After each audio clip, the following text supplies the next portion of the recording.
مرة أخرى مرحبا بكم معايا في هذه الدردشة ديال هذا اليوم، اللي كنظن أنكم عرفتوني بالضبط الموضوع اللي بغيت نناقش من خلال العنوان وكذلك من خلال هذا الفيديو اللي سهل به هذه الدردشة هذه. باقي في الموضوع ديال فاجعة زلزال الحوس. كنظن أن الدولة أعلنت على انتهاء عملية الإنقاذ، عملية استخراج الجثث، وأنها غدوز للمرحلة الثانية وهي مسألة الإعمار والإسكان، اللي كنتمنى من الله أنها ما تطولش، وأستبشر خيرا لأنها برعاية صاحب الجلالة. ومن هذا الباب أترحم مرة أخرى على كل شهداء الزلزال، وكذلك متمنياتي بالشفاء العاجل لكل جرحى هذه الفاجعة. الإخوان، هذا النهار باغي نناقش معكم بالضبط، باغي ندير واحد التقييم لعملية الإنقاذ. وخلال هذا التقييم باغي نهضر على واحد جوج الأصناف ديال الأبطال. الصنف الأول كنظن أن كما شفتوا معايا في الفيديو السابق ولا في هذه الفيديوهات اللي غتشوفوا معايا دابا، كاين واحد الصنف هما أبطال حقيقيين، بمعنى أبطال اللي لا غبار عليهم، اللي كنظن أن أغلبية القنوات العالمية هضروا عليهم. بمعنى إذا هضرنا على كاين واحد في الصنف الأول كنهضروا على القوات المسلحة الملكية، كنهضروا على الدرك الملكي، الأمن الوطني، الوقاية المدنية. هاد الناس هادو اللي شاركوا في عملية الإنقاذ بقلوبهم قبل كل شيء. بمعنى راه العالم كله هضر على هاد الناس هادو، بمعنى أنهم تبتوا الجدارة ديالهم ولا الكفاءة ديالهم تبتوها في عملية الإنقاذ. الناس اللي كيحفروا بالأظافر ديالهم من أجل استخراج الناس أحياء. بمعنى واللي كاين الناس اللي كيفرحوا لإخراج إحياء ويبكون لإخراج الجثث. بمعنى راكم كلكم تابعتوا الفيديوهات وشفتوا التأثر ديالهم، كيفاش أنهم كانوا كيتأثروا حيت بزاف، حيت كيخرجوا شي واحد مثلا ميت.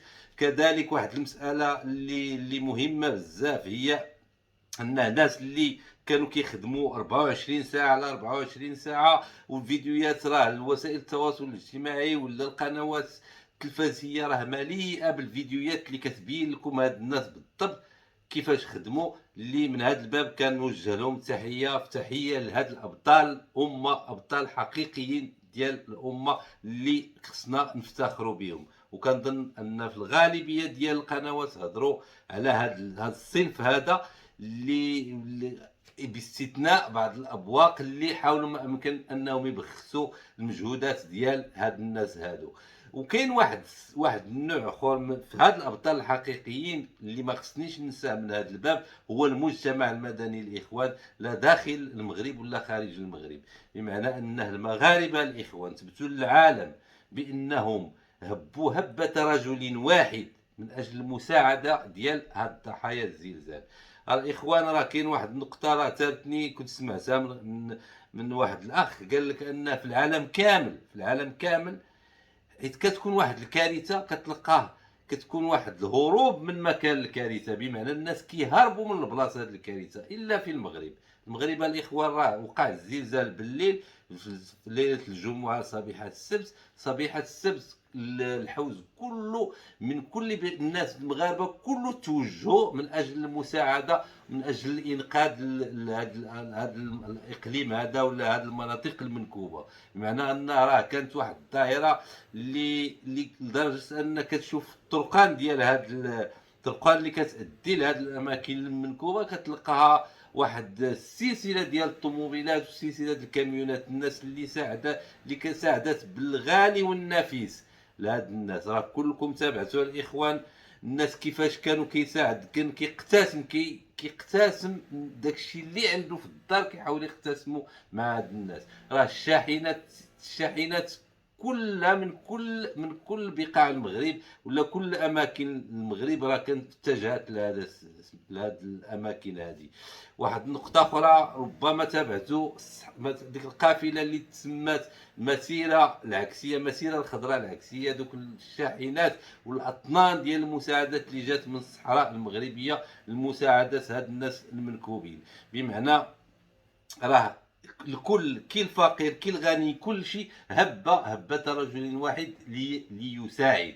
بمعنى هذه ما كيختلفوش عليها اثنان، بمعنى راه العالم كله كيهضر على التضامن الفريد من نوعه واللي تميزوا به المغاربه. الصراحه راه اول مره كتشوف هذه الامور، راه كانت فاجعات بزاف في العالم، ولكن اول مره كتشوف تضامن بهذه الشاكله هذه. تحيه نضاليه، تحيه لهاد الناس هادو، لهذا المجتمع، لكل مغربي.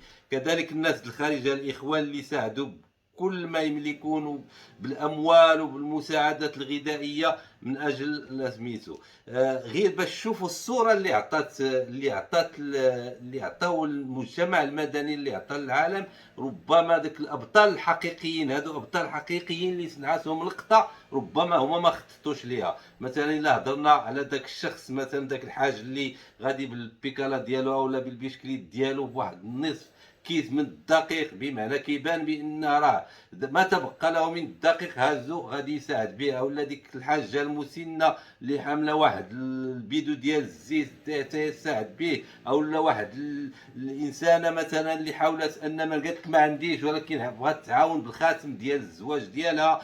الطفل اللي كيحاول، اللي بغى يساعد او لا ساعد بالحصاله ديال النقود ديالو، داكشي اللي جمع فيها، الى غير ذلك من الاخوان من المساعدات. بمعنى ان المغرب كامل، المجتمع المدني كامل هبة رجل واحد من اجل المساعده ديال هذه الاماكن المنكوبه. لدرجه ان واحد الشخص، واحد من الناس من ضحايا الزلزال، كان قال واحد المساله، قال حمدنا الله اننا الزلزال جاء في هذه الاماكن هذه، لان يكون كان جا في المدينه ربما حنا ما عندناش باش نساعدو. شوف الانسان كيفاش كيفكر، انه ما عندوش باش يساعد لو انه يكون جا في المدن، في شي مدينه كبيره. هذا الصنف اول الاخوان، وهذو ابطال حقيقيين اللي صنعوا التاريخ، بمعنى ان العالم يتحدث عنهم. ولكن عندنا واحد الابطال الاخوان من ورق، ابطال اللي ما هما لا ابطال لا حتى حاجه، كيحاولوا يركبوا على الموجه، كيحاولوا يركبوا على المأساة باش انهم يصوروا من رؤوسهم ابطال. راه ربما الغالبيه فيكم عرفوني علاش كنهضر، هما واحد المؤثرين اللي مؤثرين التفاهه بهذا المفهوم. انا شخصيا كنسميهم هكا مؤثرين التفاهه، اللي عودونا من دوك البلوغات مثلا، ولا كيجي يركب على واحد القضيه ديال طلاق واحد السيد من واحد السيده، ولا واحد الخصام ديال واحد الجيران، ولا خصام الام مع بنتها، كيركبوا على مواضيع ديال التفاهه. راه الصراحه راه حنا اللي صنعنا هاد الناس، راه حنا اللي صنعناهم، حنا اللي خلقنا منهم ابطال وهميين، لدرجه انه ولاو بعض فيهم كيعتقد بانه صحافي، بان راه وهو راه لا علاقه له بسميتو. هاد المؤثرين التفاهه، ولا هاد ابطال من ورق اللي بغيت نهضر عليهم، هما واحد الناس اللي حاولوا يتاجروا بالمأساة ديال المغاربه، حاولوا يتاجروا بالفاجعه ديال المغاربه. راه وصلت بهم الوقاحه الاخوان انهم كيتاجروا بدموع الاطفال والارامل وبدموع ديال الشيوخ. راه القداره جابوا شنقول لك فيديوهات اللي كتشمئز انك تشوفها. لا يحترمون حتى حاجه. بالنسبه لهم الهدف هو انك تكون عندهم واحد النسبه في المشاهدات او لا في اللايكات. ليس الا انهم الناس اللي كيبتغيو ان يدخلوا اموال من خلال فيديوهات، الناس اللي كيبتغيو انهم يديروا البوز على ظهر الناس اللي مكلومين في العائله ديالهم، الناس اللي فقدوا المساكن ديالهم، وربما فقد وسيله العيش ديالو، فقد الاب ديالو، ولا فقد الزوج ديالها، ولا راه ما كيهمهم حتى حاجه من هذا الشيء. مثلا هانتوما شوفوا معايا دابا هاد السيده هذه تنجسوا فيها لقيناهم داروا لهم الخيام، ما عندناش دابا بنحطوا غنمشيو نقلبوا على شي حاجه. المهم رانا مازال الزنزال، شوفوا الطوموبيله شنو طرا ليها. انا اصلا ما تنخافش، ها هي الطوموبيله دارت وهبطوا عاوتاني الناس، هبطوا من البلاصه تيقلبوا لهم دابا على لوطا فاش يديروا لهم. وحنا وصلنا وغادي نحطوا غير هنايا، نحطوا هنايا وداكشي. ها نتوما شوفوا، ها اللي قلت لكم تيجيو تيحطوا الحوايج والبياس الواعر، تنجيو نقلب. ها نتوما الحوايج كلشي طقطق وداك. شوفوا هاد الدراري صاحبي فين وقناش هادي، والله انا والله تلبسها، انا والله تلبسها. جدي هكا، جدي والله تلبسها هادي. يا ميمي باقا بتيكيت هادي يا ميمي. هي باقا بتيكيت والله الا جديده هادي. والله تنقي هذا الشيء، والله تنزل، والله تلبسها، والبرد والله تنزل وقلبها. ويلي اجيت هذاك البعلوم. شوف البياس اللي تبعت، شوف شوفوا والصباط والله يسلم على اللي كنلبس 40 40 هذا. هاك 38 والله تدي معايا. عاش المالي. لا لا لا 40 40. هانتوما الكونفيرسا. والله تعاش المالي. لا لا راه الانسانه اللي كيسحب لها خارجه في رحله انها تستهزئ بالمأساة. بالنسبه لي انا هاد الانسانه هذه وراه ما جبتش هذا النموذج باش نهضر على هذه الشخصيه بالضبط، هذه الشخصيه الفريده، لا انا راه عطيت بها غير مثال. اما هما راه كثار، راه بالعشرات كي سميتو مشاهد اللي كيجيبوا لك مشاهد مقرفه، بمعنى ان شوف المهم الفيديو كيتحدث على نفسه، بمعنى ان الناس اللي كيستهزئوا في واحد الوقيته اللي ما احترموش فيها حتى مراسم العزاء، لان راه كيف دوار مثلا. وخاطب هذه الاخت هذه انها راه في دوار، غير كنبهها لواحد المساله، في دوار اللي كنظن ان الوفيات فيه اكثر من الناس اللي بقاو احياء، بمعنى راه حشومه هاد الطريقه ديال الاستهزاء ولا الطريقه الضحك بحال راه كيف عرس او لا سميتو، راه امور اللي راه كنظن ان غالبيتكم غيتفقوا معايا في هذه المساله. كذلك مثلا نعطي نموذج اخر غير باش نحاول ما امكن ان نوصل الفكره. شوفوا معايا دابا هذا.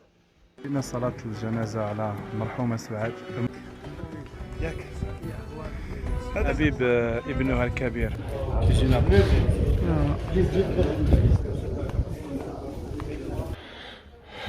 شكون اللي كيفاش دارت ماماك باش انت ما تقاسيش؟ شداتك كلاتك وشنو طاح عليها مسكينه؟ طاح عليها واحد من الحجر كبير. حجر كبير باش تحميك انتيا. تتبغيها بزاف. شنو تتقولي لها؟ ماما. تتقولي فيها انتما الاخوان دابا هذا زعما انا اتساءل من خلالكم، فين كرامه الناس؟ فين الناس الانسان اللي كيخترق الحصانه ديال العائلات، بمعنى انك ما تستغلش انني كنعيش واحد الازمه باش انك تخترق الخصوصيات ديالي. دابا شوفوا مثلا في فيديو هو كيصور جنازه، هو كيصور كذا، واش عباد الله بواحد القزعه ديال الكسكسو انت باغي تحقق الملايين ديال المشاهدات على ظهر هاد الناس هادو اللي ربما ما قدروش يهضروا لك لانهم في واحد الحاله ديال ان كنظن ان الغالبيه فيهم كل واحد واشنو فقد. من اعطى لك الحق بانك تصور ديك الجنازه؟ راه الاخوان راه كنظن انه كل شيء كيتصور الا الجنائز. راه هذه من خصوصياتنا حنا كمغاربه ان الجنازه ما كتستعملش فيها الكاميرا. شنو بغيتي تورينا دابا؟ حيت كتجي مثلا تصور واحد الدفن ديال واحد المراه اللي واحد الحرمه عندها حرمه، هذيك راه حرمه، بمعنى انك تجي تصور مثلا عمليه الدفن ديالها. انا عطيتكم الاخوان الفيديو ديالو، راه عطيتكم غير لقطات ليس الا، لان كاين شي لقطات انا شخصيا ما قدرتش انني ندوزها لكم. ولا مثلا الفيديو الثاني اللي كيهضر ديال ديك الطفله اللي الام ديالها هي اللي توفات، وجايب مثلا كيهضر معاها فين راه الحصانه، فين راه ديك راه شكون اللي عطاك الحق انك تصور مع الطفله قاصر؟ بمعنى راه كنتسائل هنا فين راه الامن باش يوقف لنا بحال هاد الناس هادو؟ لان هذيك السيده، هذيك الانسانه ولا ديك الطفله الصغيره مازال ما كتمتلكش القرار ديال نفسها باش انها تقرر واش تصور معك او لا ما تصورش معك. معناها لو شوف الطريقه باش كيهضر معها، ولا واه تولي طبيبه، لا كيفاش دارت لك ماما، زعما راه القذاره بالنسبه لي انا. هذيك راه فيديوهات اللي كتشمئز منها النفس. زعما شنو بغيتي توصل لنا في ذاك الفيديو؟ انت باغي توصل، انا عارفك علاش باغي توصلوا، باغي توصل للمشاهدات كبيره، باغي توصل للايكات كبيره، باغي توصل للبوز، باغي دير فلوس على ظهر واحد الطفله بريئه اللي مكلومه في الام ديالها وفي الاب ديالها وفي الاخوان ديالها. راه الاخوان راه هاد جوج امثله اللي عطيتكم راه ما هم الا واحد الجزء صغير من مئات المؤثرين اللي حاولوا انهم يستغلوا هاد الاحزان وهاد الجنائز وهاد الناس المكلومين في الاحباب ديالهم، باش انهم يربحوا على ظهرهم فلوس، اولا باش يحققوا من خلالهم مشاهدات باش المشاهدات الفيديوهات ديالهم. زعما راه كنظن انه جا الوقت الاخوان، هذا الشيء راه فات، ولكن كنتمنى من الله ان السلطات تبدا تدخل باش تحسن في هذه الامور هذه، لان هذه قانونيا راه باينه الامور كيفاش. شكون اللي عطاك الحق سيدي ديال التصوير؟ واش اي واحد بغى يصور الناس يقدر يصورهم؟ راه كتكون مهم الاخوان راه اللي تقال راه كثير، وكنظن انني وصلت لكم الفكره. والسلام عليكم ورحمه الله تعالى وبركاته.